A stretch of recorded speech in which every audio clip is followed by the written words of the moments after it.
just needed just to be on the speaker because I couldn't hear you. So I was just fiddling with my buttons. Fiddle away, dear, fiddle away. Fiddle away. Indeed. Right, do you want me to start the recording, Angie? Yes, please, if you would be so kind, sir. Of course. Let me just bring it up. Everything is magic. Magic. And today's topic or theme is Timing. just timing. Just timing. Right, then that is what we have. Are you ready? I am ready. I think. Three, two, one. Hello, everybody. Hello if you're here, and hello if you are. It's done it both out. Cool. Hello if you're listening back to the recording. Hello if you're on YouTube. Hello. So, yes, today it's going to be a little mixed bag today. So I'm going to postulate, I like that word, on the idea of timing. But I'm also going to pull some cards. I've got a few decks here ready and waiting to go on some very specific questions around timing. Yeah, so this is going to be interesting. So, the idea of time, yeah, so the clock with the minutes and the seconds and the hours, it's a fixed thing, yeah. So you got seconds, minutes, hours, days, months, years. It's all fixed. It's very rigid, yeah. We know nature doesn't work like that, but anyway. But the idea of timing, the actual the synchronistic journey on your path, I would argue, is not fixed. It's not rigid. It's actually fluidic. Yeah. What do you mean? Okay, so example. So let me find an example. Okay, so a couple of years ago, I think it was a couple of years ago. And this is a very small example, but you can extrapolate from this, yeah. So we were going down to see our daughter Emma, who lived oh god, where was it? Gravesend. So that's a bus ride away, yeah. She doesn't live there anymore, but at the time she was living there. So, you know, there was no specific time, but as we walked down the road, there's a bus stop down the bottom of our road. So as we walked down the road, we saw a bus go past. The bus, yeah. I'm like, oh no, damn it. And I had to get money out, all that stuff. So it's like, okay. So, but what I realised quite quickly was that wasn't our bus. That was not our bus. Yeah. So we went into the shop and we got some cash out and all the rest of it. And we're waiting at the bus stop. And when the bus came along and I went to pay, yeah, the driver said, oh no, you don't need to pay. I'm like, what do you mean you don't need to pay? He said the machine's broken, you can't pay. I'm like, oh, okay. Free ride like that. So the other thing that came out of that was this idea. So a lot of people talk about this, but it's the practical side of things that not a lot of people kind of give you stuff that's practical. Yeah. I'm all about what is, what is practical here? What can you actually take and do something with? Yeah. So the thing that came out of that tiny little situation, because essentially it's tiny, yeah, was this idea of if something doesn't happen the way you think it's supposed to, so we were supposed to get that first bus, yeah. Well, no, because that's not your bus. Because when the second bus came along, we got a free ride. So we were meant to have a free ride on the bus that day. So that was our bus. Yeah. So this idea of timing being fluidic, what it involves actually is, you could call it trust, but I would say it's more of a knowing that what you, I don't like using the word need, but it's the only word I've got at the moment. So what you need at any one given time will arrive, like the second bus that came along, yeah. But it's you can orchestrate that. Okay, you with me so far? So the reason I believe that timing is fluidic as opposed to the set idea of time, yeah, which is a load of bull anyway, because nature doesn't work on a clock, yeah, not like that anyway. It works in cycles or spirals, but not on a fixed clock. That's just ridiculous, yeah. So if I was gonna try and orchestrate that particular little scenario with the bus, yeah, could I do that? Could I get all those ducks on the path in exactly that right timing without running around like a maniac? I don't think so. I think that's actually quite doubtful. So if you were going to extrapolate that, yeah, into have I got any bigger examples? I think I have actually. Okay. So in when myself and Ian met in 2011, as always, there was a quite a because kids and yeah, kids, kids, and finding your way in a new relationship, it can all get a bit whoa.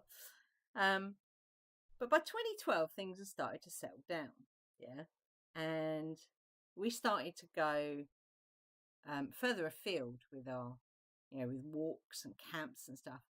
And what is really interesting about 2012, because a lot of people say that the Earth, the actual planet, ascended in 2012, and we're just playing catch up. Yeah, I get that, because there was an energetic shift in 2012 that I think was quite palpable. But it's like people were starting to play catch up, which is quite interesting to observe, actually. So in 2012, we were driven in a really big way. Like, I don't even know how to describe it. We were compelled to visit as many ancient sites as we could, yeah, in that year. I mean, we did do others afterwards, but that year was quite manic, I would say, in terms of, feeling the real compulsion to go to a lot of these ancient sites. And those things, going to those places, fell into place. Yeah. So some of them I tried pushing, yeah, didn't work. A bit like the bus. So I tried to push to get that first bus, didn't work. Because it's like, you see the bus and you start running, and then you realize, oh no, it's gone. So, that's a kind of bigger picture, if you like, the visiting these ancient sites. So obviously there's an element of planning in that, but essentially we found a lot of them were I think I don't know when because I've got a map with loads of ancient sites and it's an old map of this island of Albion, yeah, and it's got all the old names of all the not counties, provinces. I don't know what they were called back then. Off the top of my head, I can't think of any. But there we go. That's my brain for you.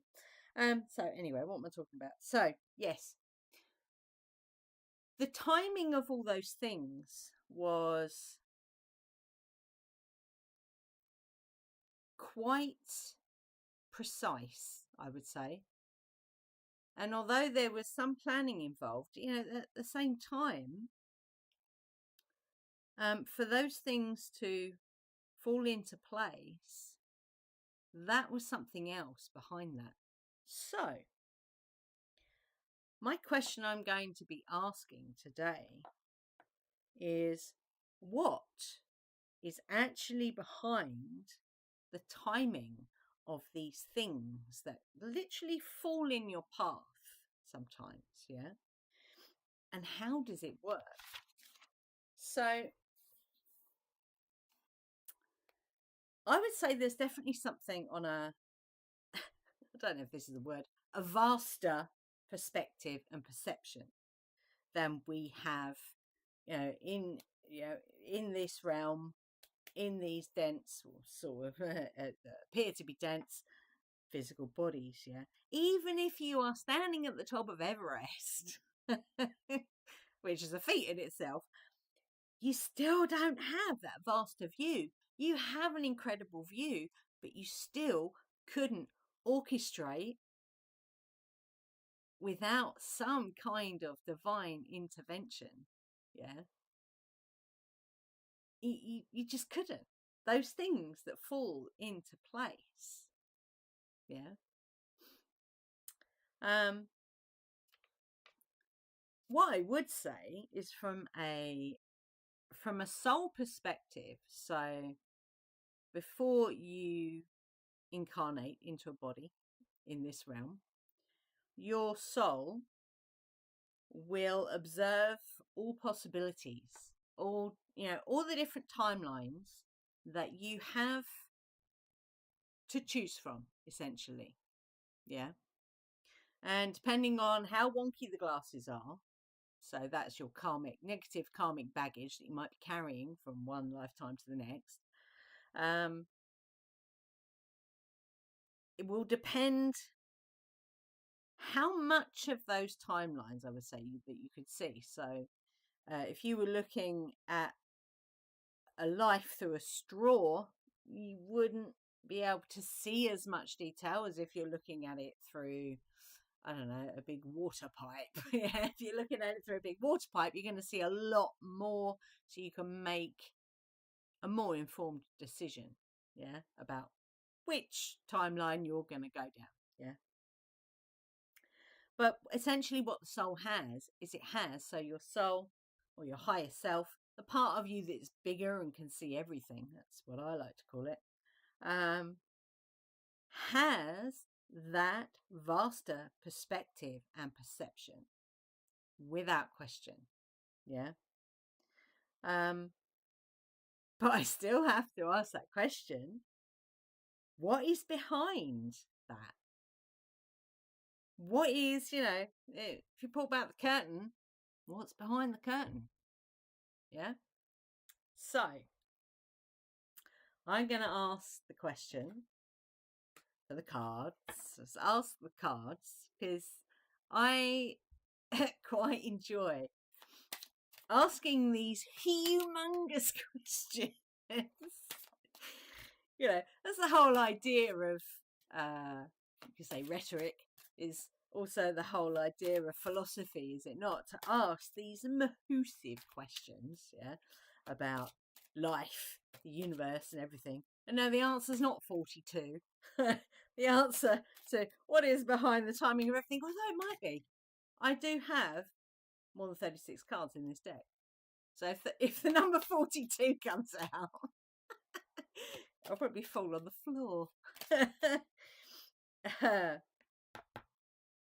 Okay. So the first card that's come out is,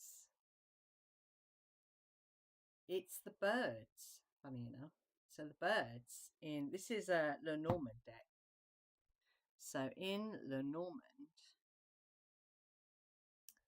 the birds indicate, well, many things actually, but in the frame of this particular question of what is behind the timing of everything,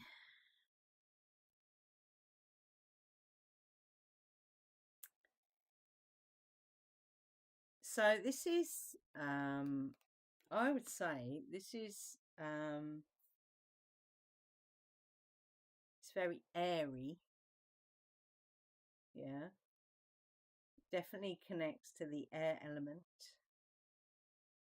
You could even say ether.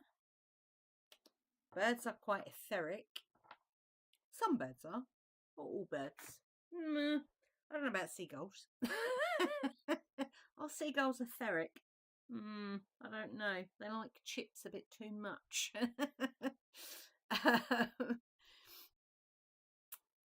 So it's definitely around the idea of communication, because birds are all about communication. In the frame of the question, yeah, what is behind the timing of everything on this synchronistic journey that we're on?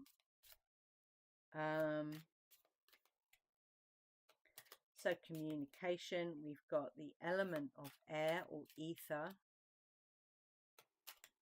I mean, when you consider birds, they fly.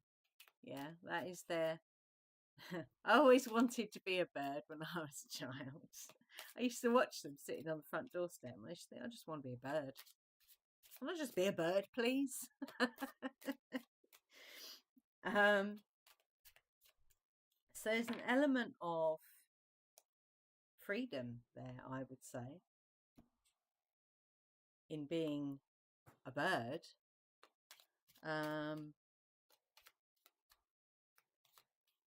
What is behind the timing of everything? So it's something that is very... Oh, we can't see air, can we? There we go. We can't see it. So it's something that we can't see, but it's something we can feel, because we feel the air. Yeah. Oh, goodness. So we have the key card. This is a different Lenormand deck, but it's still Lenormand. If it will focus. Hang on. Let me get it to focus. Are you going to focus? Focus. Focus. There we go. So the key in Lenormand is literally the key. So the key to the timing of everything is in the air. What does that mean? What does that mean? Okay, let's grab a card from the Elemental Oracle deck and see if we can shed some more light on this, because this is an interesting answer, but it's still not quite. Although if it's air, you know, it could be a little bit vague. So 3 cards have fallen out here. Oh goodness, building atoms. We have building atoms. Whoops. There we go. So the building blocks. We got South Adventure. So I'll take a photo of these in a second. Oop, there we go. Look. But that also, in that card, we also have creation water. Oh my goodness. So what I would say, in fact, what we have, when it comes to what is behind the timing of everything,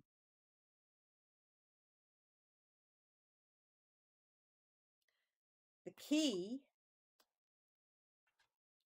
is the ether. So the ether is key. So you could even say the ether is the void.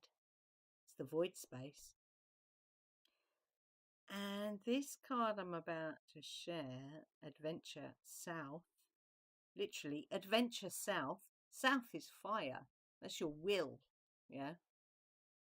So there's an element of will, divine will in the timing, which you could attribute to the part of you that's bigger and sees everything. So there we go. There's the cards there. So essentially what we've got, in fact, we have all the elements here. The birds represent air. We've got building atoms, which is a very kind of earth energy. The building of things is very earth energy. We've got Adventure South, which is fire. And we've got creation and water, which is obviously water. So, wow. You've also got birds in the water card. So that's birds again. You've got some kind of craft in the Adventure South. It looks like a spacecraft. And what looks also like a portal. You've got portal energy there. And in the background, you've got something that looks like could be a nebula, which again comes back to this idea of building atoms, because nebulae are where things are created, which you could essentially say is the void space. Yeah. And then the building atoms, you've got, this whole idea of, you could say that extra large neutrinos sitting in the water and around the water. And then you've got neutrinos again going around the sphere that's not quite a sphere yet. So the question, what is behind the timing of everything? Although the element of air or ether, could be either or both, is key. That's the one that is the most important when it comes to the timing of things. But the other elementals bring their layers as well. So you've got the element of earth, the elemental earth, which is about the actual building of things. So the actual things that land on your path are, comprised of atoms, essentially, if you want to call them that. You've got the element of fire, which is your divine will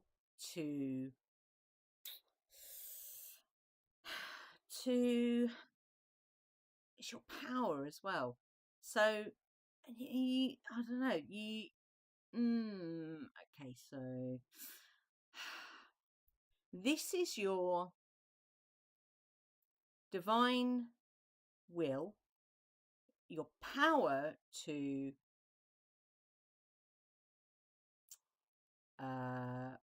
bring into being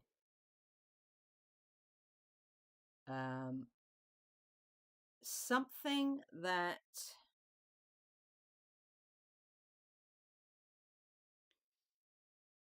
what's the words I'm looking for? Something that has come from that place of divine inspiration, met with the energy of the earth, which is your divine creative spark, so your divine creative energy, met with inspiration. It kind of meets at that space. It's a bit like, I've heard someone once say the solar plexus is like an oven. So the ingredients have all come together, but it's the solar plexus that actually brings it into a whole thing, and voila, you have a cake. you see what I mean? I was trying to get that out, and I hope it made sense. And then you have, obviously, the element of water, and I've just noticed that there is no number 42 in those cards. So the number is, the answer is not 42, apparently. Anyway, so yeah, the water elemental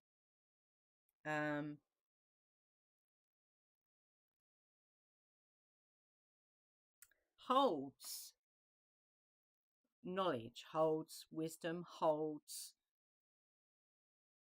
everything, you could say.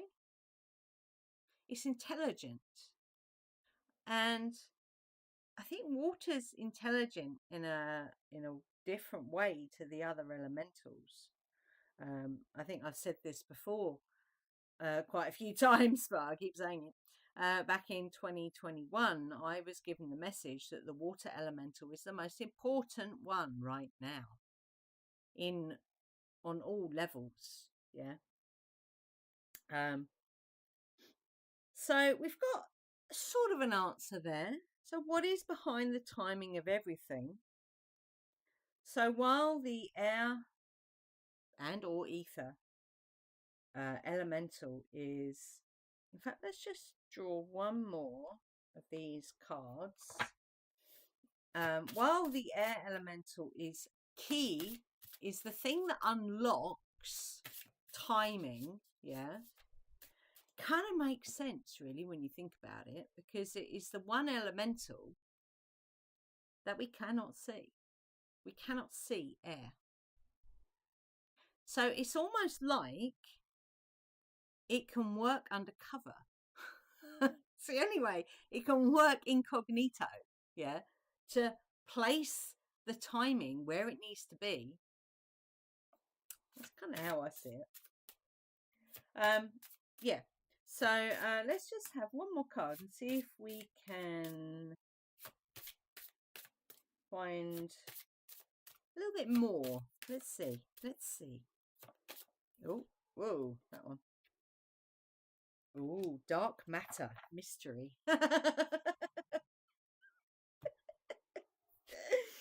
Oh my goodness, that is crazy.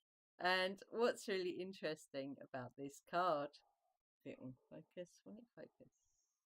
Focus, kind of. So it's a card, has lots of butterflies in it, and there is actually a butterfly over her mouth. Let me just take a photo for you. So it's almost saying, and there's a portal behind her as well. So one of the things that is behind the timing of everything is the other stuff you can't see. The stuff in between the stuff that you can't see. Oh my goodness. And that's the mystery. That's the mystery. The mystery of the timing of everything.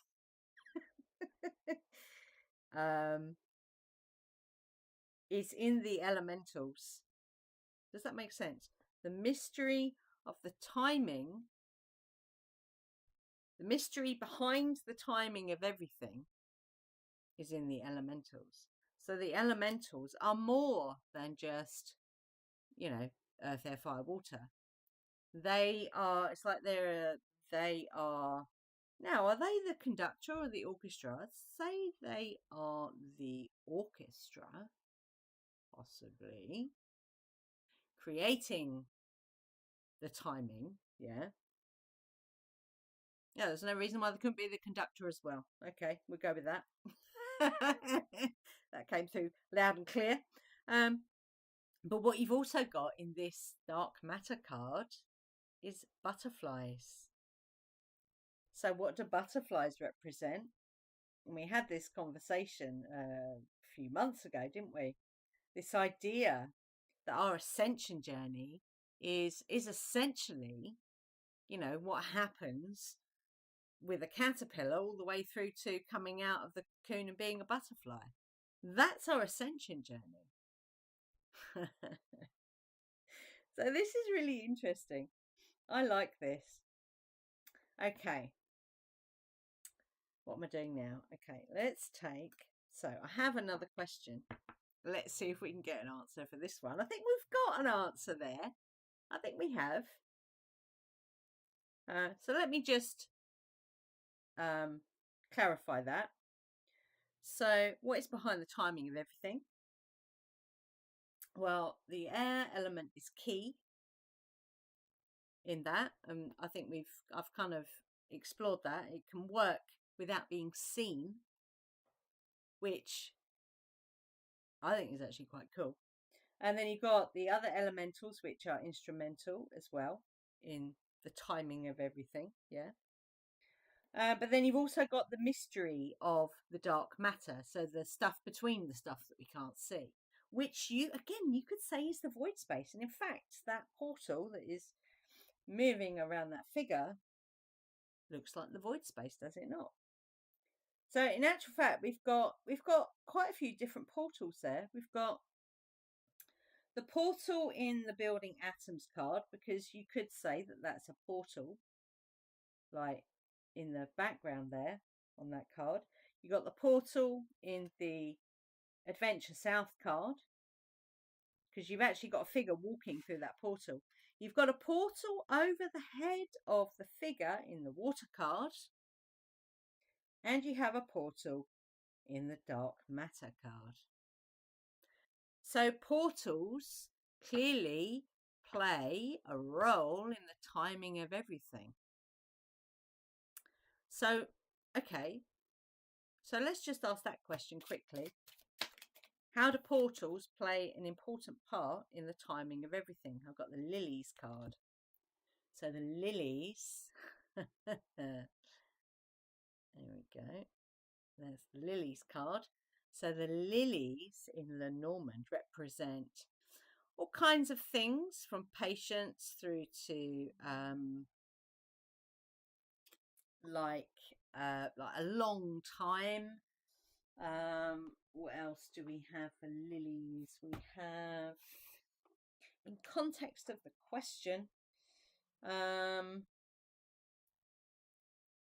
maturity, wisdom.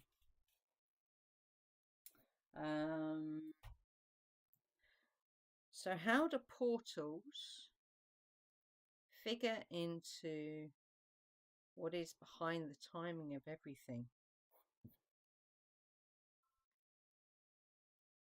I would suggest that means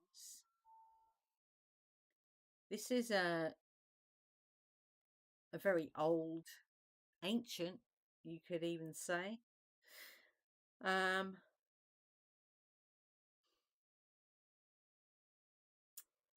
Well, it's going to be as old as the universe itself, isn't it? I would suggest. Portals in the timing of everything.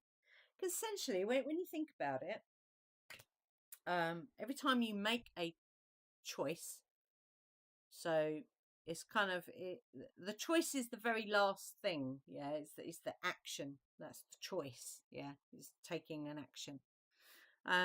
So when you do that, what are you doing? You're creating a pathway or a portal through which you move to then experience something new. Oh my goodness. Okay, that makes sense. Okay, so let's ask the question. Oh, not a little one. How does it work? So how does this timing of everything, how does it work? Okay, how does it work? Shall we find out? Let's see if we can find out, shall we? How does it work? How does the timing of everything, what are the mechanics? There we go. What are the nuts and bolts of it? Okay, we've got a card there. Let's see what that is. Ooh, interesting. We have the mask.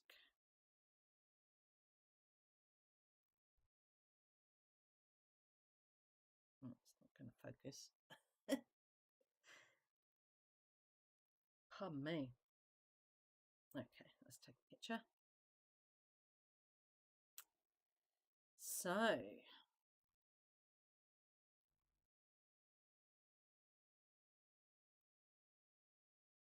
how do the mechanics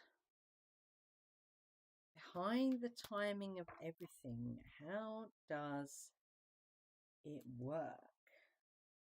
So the mask is hiding, you could say. So how does it work? It hides. Hides? Why would it be hiding? Changing faces. Okay, so it's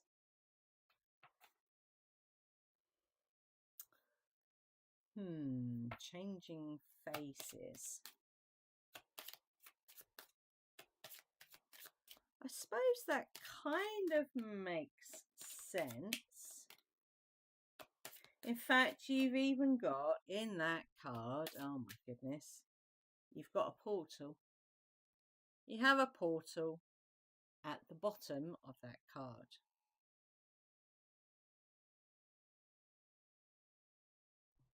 Silly thing to focus. You're going to focus. So you've got a portal in the bottom of the card. So this is more portal stuff. So this is definitely around portals. So as you're walking your synchronistic path and things appear on your path, yeah, which you can read as signs, symbols. It could come as anything, yeah. That would either be a bit like drawing cards, guidance on moving further along that path, if that makes sense, yeah. So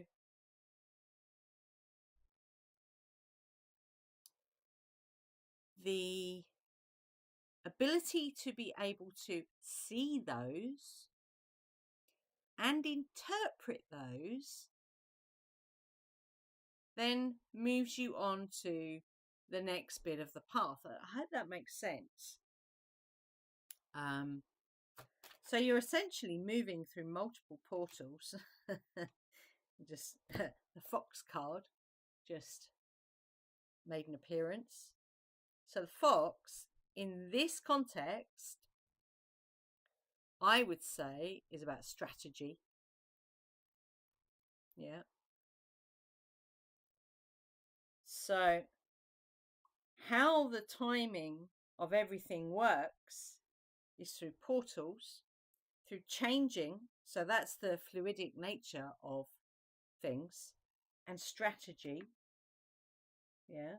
So you have the mask and strategy. Let's just take one of these, the other Lenormand deck. We've got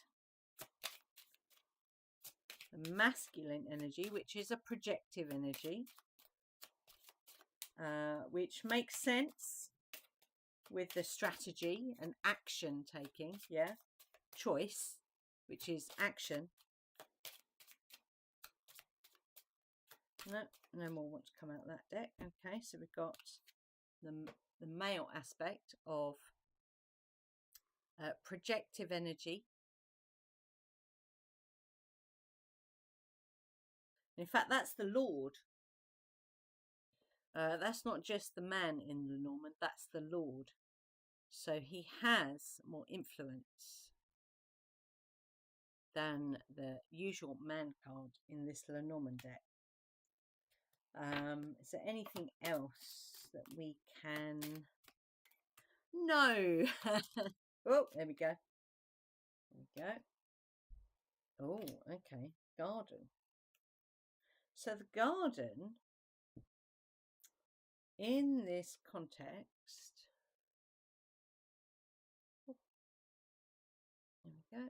That's the garden card. Garden card. So the garden, in this context, how the mechanics work. Well, that would be, so the garden can indicate nature. So the question, how do the mechanics of the timing of everything, how do the mechanics work? You've got portals, you've got the changing faces of the elementals, because that's the nuts and bolts. That's the what is behind the timing of everything. So we've got more portals, we've got the changing shape, you could probably say, of the elementals, and we see that all the time, don't we? So we see how air forms in the sky in terms of clouds. We see how fire manifests with the sun. We see how water manifests with oceans, with, I don't know, make your tea with. And we see how the earth manifests when she, creates a tree, or, there's a pile of mud in your garden. So the elementals do shapeshift, if you like, which is that mask energy, yeah? There is a strategy behind it. It's not necessarily, it's not random. So when your soul is looking out at what the possibilities are, it makes a choice.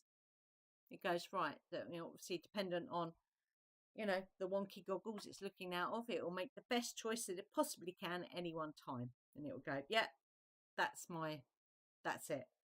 And you are fully aware of what you are taking on before you come here. That I will not budge from that. People say, oh yeah, we have amnesia. We're made to have amnesia. No, we choose to forget, or we choose to make ourselves smaller so we can fit in this realm, in these things that are called physical bodies. We choose it, yeah? And I know I might upset people by saying that, but, are we divine, powerful, creative beings or not? I'm sorry. When you ask that question in any situation, if you are fully sold on the idea of, yes, that is who I am, then every situation, and it's not easy, don't get me wrong, it's not easy. When you ask those questions in a situation that you feel like you're being, like a hammer hitting you on the head like a nail, it's like, oh my God, how can I see it from that perspective when I feel like I'm being driven into the ground, But at some point, there's always a flip and there's a turnaround, and that thing ends and something else begins, if you get my drift. So we come back to that perspective, yeah. It's a projective energy, so it's an action. So how the mechanics work is in action, yeah. The timing of everything is literally in action all the time. So that's our own action, but also the actions of the elementals as they're doing their funky thing and bringing those timings into our experience. And then we have nature. Nature is, I would say, that's also saying, have a look at what nature's doing and you'll see it in action. The timing, the thing that's behind the timing of everything. She shows us what that is. She is our biggest teacher. She is our greatest teacher, without question. Yeah. So, yeah, I quite like that answer. So anything else about the garden? Environment, outside. Yeah. Yeah, it's pretty much it for the garden.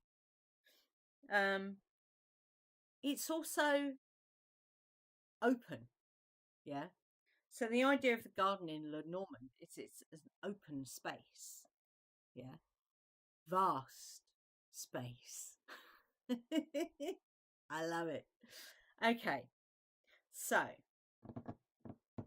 I'm going to ask if there's anything else that we need to know or that they wish to let us know about this question about the timing of everything. Is there anything else that you will impart to us about the timing of everything?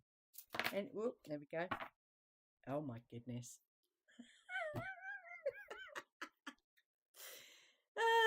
Okay, it's all about growth. It's all about growth. Specifically plants. And I love this card. This card is just gorgeous. And you know what I love about this card the most?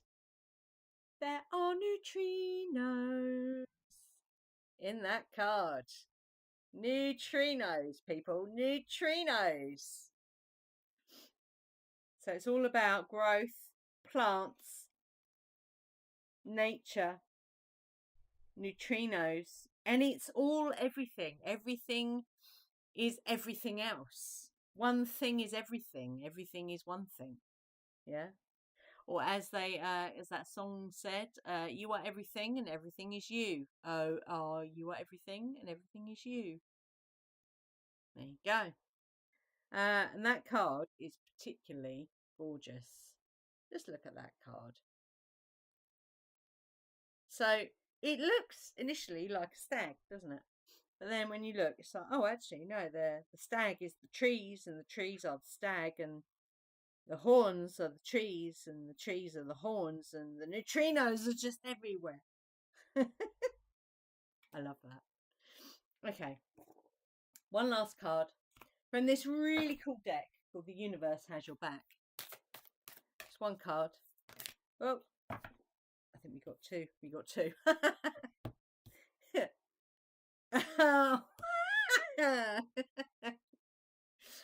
Joy is the ultimate creator.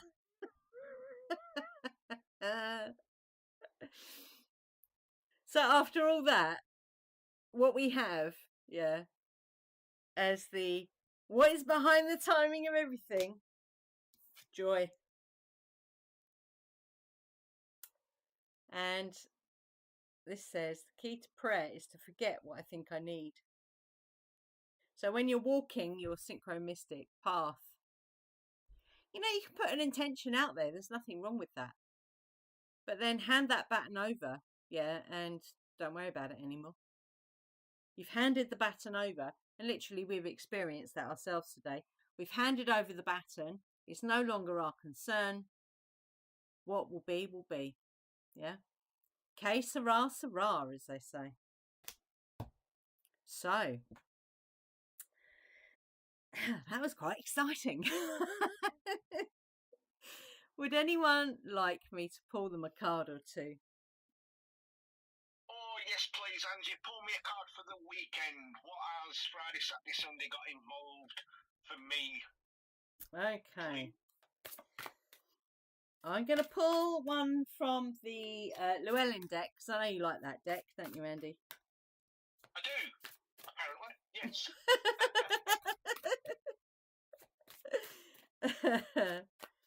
Okay, so can we have a card for Andy, please, for the weekend? It's supposed to be warm this weekend.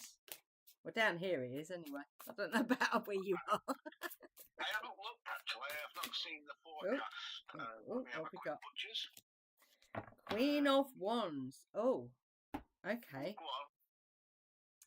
So, hang on. Let me just do that. So the Queen of Wands. And you never guess what she's holding. She's holding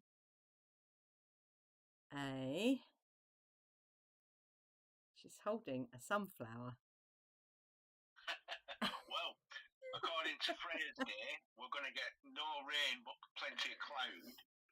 Saturn's day, we're getting a bit of rain, but mainly cloud.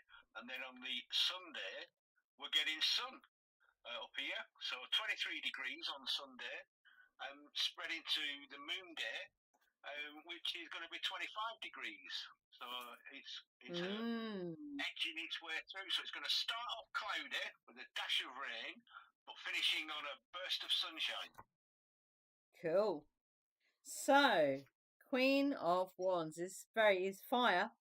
So I definitely say yes. The weather forecast, yes. Do you have any sunflowers growing in your garden? I don't know, but do you know what I do have? What's that? A new walking staff to stain, so I need sunshine to dry it out. And she is holding a staff. And she is holding a staff. She's holding a staff, yes. And I use walking staffs when I walk. When I'm walking to base, when I'm walking around. I have some short ones and I have some long ones, but I feel more comfortable with long staffs. Yes. That are as tall as I am, or just almost as tall. Mm. And I like them to have a bit of character, and when I say a bit of character, I mean knobbly bits and sticky out bits, and not just a straight pole. Okay, so it looks to me, Andy, like you're going to be working on your walking staff this weekend. It might be that's the case. To get some antique pine exterior wood stains. I like that colour. Yes. That enhances the wood. There are other colours as well, obviously, and they do look all right. But I'm particularly drawn to antique pine for some reason. I don't know what that is. But yeah, that's what I'm waiting for that to dry out. I'll stick it out on Sunday then and get the sunshine on it, let it dry out from the inside, and by Monday I will have a new walking staff. Excellent. Love it. And you might even on your travels this weekend see an amazing array of sunflowers, because it's very prominent. It's very prominent in this card. She is holding it. Yeah. So don't be surprised if you see, like, I don't just mean one or two, I mean loads. Yeah. Right. Well, there are no sunflowers in my vicinity. There was last year. I grew 3 in my front garden last year, but that garden now has been changed into something else. So there will be no sunflowers growing here, and I've not seen any anywhere else around here. And I'm not planning on going anywhere this weekend where there may be an abundance of sunflowers. But if there are, if I do come across them, I will let you know. Cool.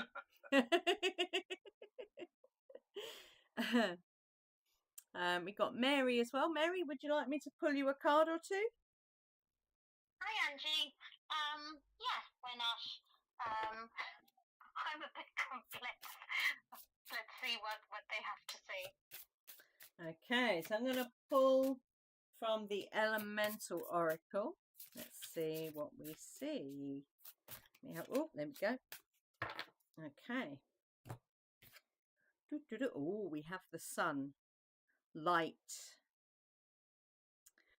Okay. Let's just grab another one. Oh, no, that was silly.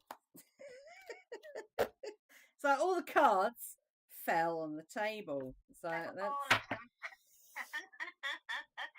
I told you they're playing with you now. They are, just a bit. Okay, but we've got 2 that are up the way for reading. Okay. So we've got, the first card we've got is, just take a photo. So this was the first card, light and the sun. Are you a sun sign at all? I would be. August is my birthday, so I'm Virgo, but on the cusp of Leo. Okay. That makes sense then, because you've also got the biome, which is a very earthy energy, which is very Virgo energy. And then you've got this card. So I'll read from, it might be that your fiery nature comes out a little bit this weekend. So Yeah. just little heads up there. Let me see what it says for that number 10 card.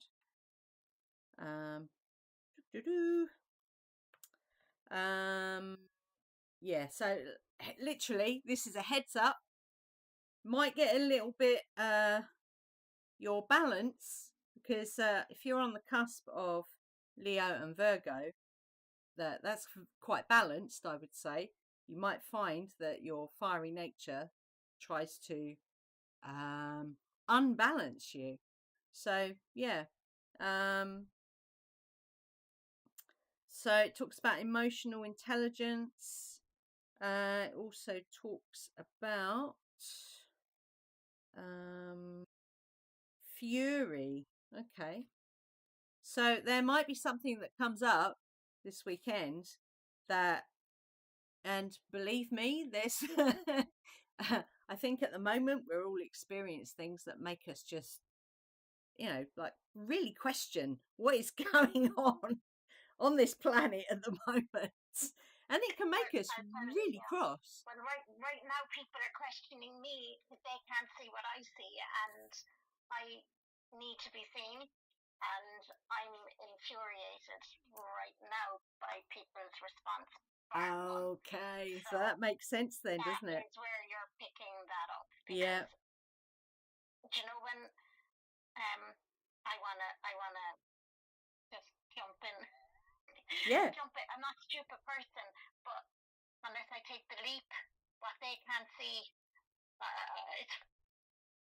it works on my insecurity, I suppose, or disbelief in myself. But I shouldn't doubt myself. It's kind of like I want to show them, but I'm held back because I have to wait for the finances as well. So it's very frustrating. Yeah, I get that. So what it says here is unpicking why we feel that, and you really actually just kind of said that. Unpicking why we feel such intensity helps us to balance that. Because if you're normally quite balanced anyway with the fire and the earth, I don't think it would take a lot. I encourage everybody else with their dreams and ambitions, but people kind of hold back, and I don't know, are they just thinking of themselves and how much wouldn't go into them when I'm putting so much into myself for the first time in a very long time, investing in me. So that got me mad. So you are you're refinding your balance, if you like. Yeah. I know my purpose. I know what I want to do, but I have to invest in me, and because I'm investing in me right now, people are putting in their tuppence worth where I don't really want their tuppence worth. Okay, I've just pulled a card from this amazing little deck. The universe has your back. This is really nice. I like this. So this is for you, Mary. It is Mary, isn't it? Yeah, it is. There you go. I just think it just says it all there, doesn't it? Wow. I'm snorting and I'm sorry. So, yeah, I hope that helps you anyway. Yeah, it does. It does. I know they have my back. Yes. And it is a real leap. But I do come out guns blazing when I'm having a tantrum. He's like, it's not fair now. Stop it. I've given so much to everybody else to see. Absolutely. Yeah. I understand you. My tongue out. No, I hear you 100%. I get that. Absolutely. Oh, yeah, but don't mess with the fairy. We can come back and we can be as nice and calm, but we can also be the other way. But thank you so much, Angie. Well, I don't know about. I know the Fae folk here in England can be quite nice, but the She are something completely different. Don't mess with the she. Don't mess with the she. Yeah. Whilst bringing that up, are you aware or do you know of the FAI, FAI in Europe or Eastern Europe? And are they the same as the fairy people of Ireland or the fairy people of England and so on? They're Celtic, yeah. There's a connection with it from Germanic, and it's actually a Celtic. It's the Welsh and the Scottish. Right. So we were all connected at one point. It's just when when the flooding came and it was separated into isles, so some of them got trapped otherwise. But they are actually of so the Fae, different tribes. They are the Fae, and they're just different tribes of the Fae. Yeah. So basically, the Fae of Europe, Eastern Europe, Germanic Fae, they're the same as the ones that are here in these islands as well. Yes. Correct. That's Wow. what I understood it to be. So yeah. And it's a big connection between the England and the Irish one are much more related than you would think. Except they're like the one clan, but broken out into clans because of the separation. Right. Their origins came from the Celtics. Yes. That's very cool. That's very cool. Thank you for that. Okay. So, I think we're done. Unless anyone wants to share anything about. Do you want me to stop the recording at this point and then we can continue on afterwards with a bit of an after show chat? Yeah, sounds good. As it were. Eyes done. Thank you both. Much love. Thank you, Mary. I came across this by chance, so this is very insightful, and I'm going to pass on the information to my many friends. Oh, thank you. That's timing, see? It's all about timing. Yeah. It is, absolutely. And I got the best wisdom. Thank you so much. Oh, thank you. Take care, and I'll tune in again. All right. Cheerio, Mary. And I've stopped it perfectly there. Perfect. Thank you, Mary. Beautiful. Wonderful magic.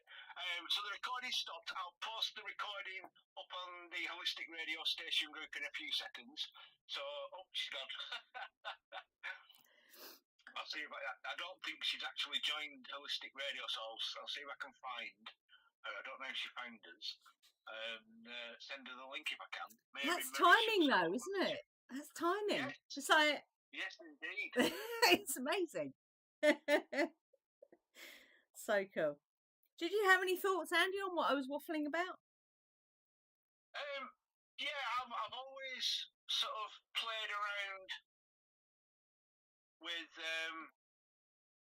the notion of time, and nature's sort of got her own time system with the sun, and we revolve around the sun, etc., etc. So there are days, but it's the tiny mechanism that we utilise, that we measure that with, that we then utilise to structure our life with. Yeah. And I found it amusing that you used the analogy of the bus, because I thought, if it wasn't for the measurement of time, then you wouldn't know when to go and catch the bus. Yeah. Well, even though they use a measurement of time, they're usually not on time. Exactly. But then I'm also fully aware, and I also sort of absorb the notion that when we have technology, and as technology improves, theoretically, the requirement for time gets less and less, or the requirement for measurement of time gets less and less. For example, the bus. If you've got an app on your phone and you go to that app and it says to you, and you say to the app, or you ask the question, when is the next bus nearest to me? And it comes back and says, well, the next bus is going to be in 10 minutes from now, and the bus stop that it will arrive at is on that that street, at that side of the street, then you don't really need to know the time, because all you need to know is when you want a bus, when is the next one? Yeah. Rather than thinking to yourself, oh, well, if I go into town and the buses are every hour and I miss that, then I'm going to have to sit around waiting for an hour. Whereas if we have the technology available to us where we can just basically turn around and say, look, when is the next bus available to me to get me home? And the technology comes back and says, this is the bus you want, go and stand at this bus stop for 10 minutes and it will arrive. Yeah. So eventually that's going to be where we're going to get to, and this is where AI comes in, and this is where the technological advances are going to come in, where it's going to make life simpler and less stressful, but it's also got to be careful not to diminish freedoms and thinking Yeah. as well, because what I'm seeing a lot of at the moment is AI being advertised, and Microsoft are all over the place at the moment. Oh, I know. Tell me about it. Microsoft adverts for this Copilot. Yes. I've uninstalled it from my laptop. And I'm like, this is, on the one hand, it potentially can be good, but the ad that I keep seeing is there's a young lad in a car, and he's saying, and there's a chap, I'm assuming it's his dad, maybe, I don't know, or his uncle, but he says, and he's talking to his Copilot app, and he says, create a beekeeper. And all of a sudden, then the driver of the car turns into a beekeeper. He's got the suit on and everything. And he says, oh, I want loads of balloons. And then loads of balloons appear in the back of the car and they start disturbing him. And then he finally says, oh, I want a goat. So then a goat pops up inside the car. So you've got the guy in the beekeeper, you've got the balloons, and then you've got the goat. But what the Copilot thing has done is it creates that image. Now, Okay. if I wanted to create a very quick image of something and I said, oh yeah, I want 3 triangles interconnected with a circle with labels on them, etc., that would be great. But for creativity, if I wanted to draw something, that gets rid of that, and that negates that ability to be creative by drawing something. So on the one hand, yes, it's got the potential to make life easier, but on the other hand, it's also taking away creativity. Writer's block, as well as the other one that I see with Copilot, where it shows a guy in a typewriter or a computer desk, and there's a great big block of concrete in front of him.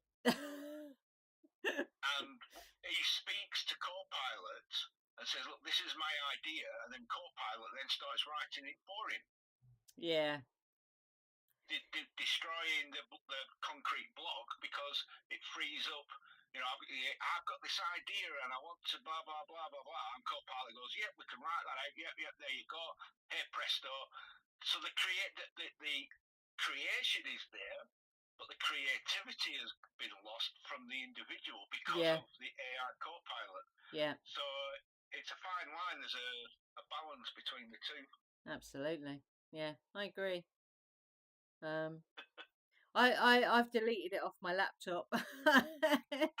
You know, in the kind of stuff I do, I don't want AI doing it for me because I enjoy it.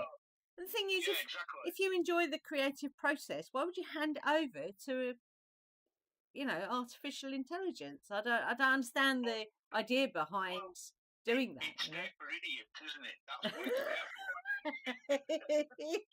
It's so that idiots can be creative. Because if you've dumbed down the population for 30, 40, 50, 60 years to the point where the vast majority of them are not creative, then you can then control their creativity by giving them tools that they don't have to be creative.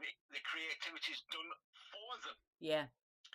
Yeah, it makes sense, doesn't it? That's what I see.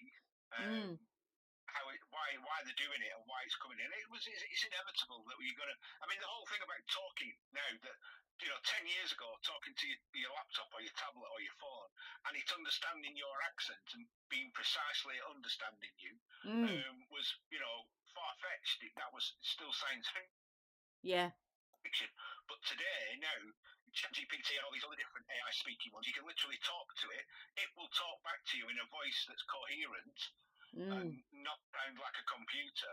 And yeah, great.